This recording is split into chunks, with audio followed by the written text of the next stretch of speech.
இது தமிழ்நாடா உத்தரப்பிரதேசமா அப்படின்னு சொல்லிட்டு உதயநிதி ஸ்டாலின் விமர்சனம் பண்ணியிருக்கிறாரு. தேர்தலுக்கு முன்பு வாய் திறந்து பேசிய முதலமைச்சர் இப்போது ஏன் வாய் திறக்க மறுக்கிறார் அப்படின்னு கேள்வி எழுப்பியிருக்கிறார். அவங்களுடைய பதில் என்ன? சட்டம் ஒழுங்கு உள்ளிட்ட விவகாரங்களை சுட்டி காட்டி பேசியிருக்காரு. இல்ல இப்பதானே அதாவது மதிப்பிற்குரிய முதல்வர் இப்ப பதவியேற்று ஒரு 20 நாளுக்கு மேலதான் ஆகுது.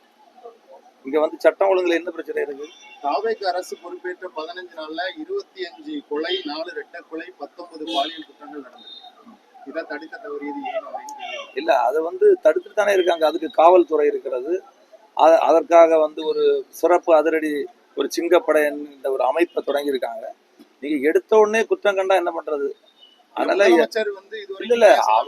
இல்ல இப்போ நேற்றைய முன்தினம் சேலத்துல நடந்த ஒரு பிரச்சனைக்காக 2 அமைச்சர்கள் போயிருக்காங்க.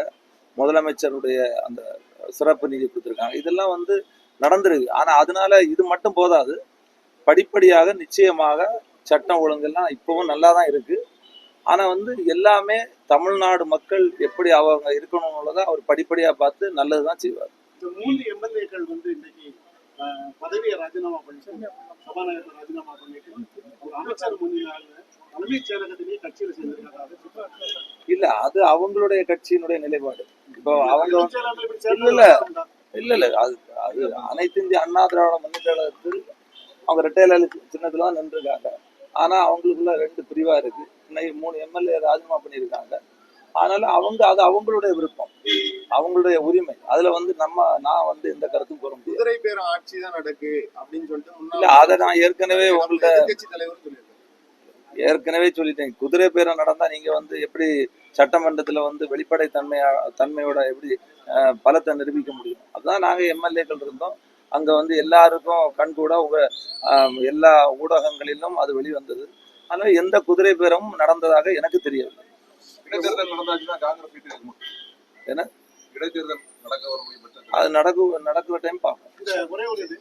தேர்தல் வாக்குறுதியில கன்னியாகுமரி மாவட்டத்துல விமான நிலையம் கொண்டு வரப்படுது. ஒவ்வொரு தேர்தல் வாக்குறுதியில இருக்கு. நீங்க சுற்றுலாத்துறை அமைச்சர் இருக்கீங்க. விமான நிலையம் கொண்டு வரதுக்கு நடவடிக்கை எடுக்கணும். விமான நிலையம் கொண்டு வரணும்னா அது மாநில அரசுகளுடைய கட்டுப்பாடுல கிடையாது, மத்திய அரசினுடைய கட்டுப்பாடு தான் இருக்கு. அதற்கான முயற்சியை சட்டமன்றத்துல கோரிக்கையா வச்சு அதை செய்யணும்னா மத்திய அரசாங்கம் தான் செய்யணும். அதை தொடர்ந்து கன்னியாகுமரி மாவட்டத்தில் இருக்கக்கூடிய மக்களால் தேர்ந்தெடுக்கப்பட்ட சட்டமன்ற உறுப்பினர், இங்க இருக்கக்கூடிய பாராளுமன்ற உறுப்பினர், தொடர்ந்து பாராளுமன்ற உறுப்பினரும் பாராளுமன்றத்துல குரல் கொடுக்குறாங்க. சட்டமன்ற உறுப்பினர் நாங்களும் சட்டமன்றத்துல குரல் கொடுக்குறோம். எங்களை பொறுத்தவரையில கன்னியாகுமரி மாவட்டத்தில் ஒரு பெரிய விமான நிலையம் இல்லாட்டா கூட ஒரு எல்லா மக்களும் இங்க செல்வதற்கு, இங்க ஒருவேளை ஒரு பேரிடர் நடந்தா அதுல இருந்து மக்களை பாதுகாப்பதற்கு ஒரு விமான நிலையம் வேண்டும் என்று தொடர்ந்து நாங்கள் வலியுறுத்தி வருகிறோம். நிச்சயமாக அதற்கு அழுத்தம் கொடுப்போம் என்பதை நான் சொல்றேன். முதலாவதாக சுற்றுலாத்துறை அமைச்சராக பொறுப்பேற்று கன்னியாகுமரி மாவட்டத்திற்கு நேற்றைய தினம் நான் வந்தேன். இன்றைய தினம்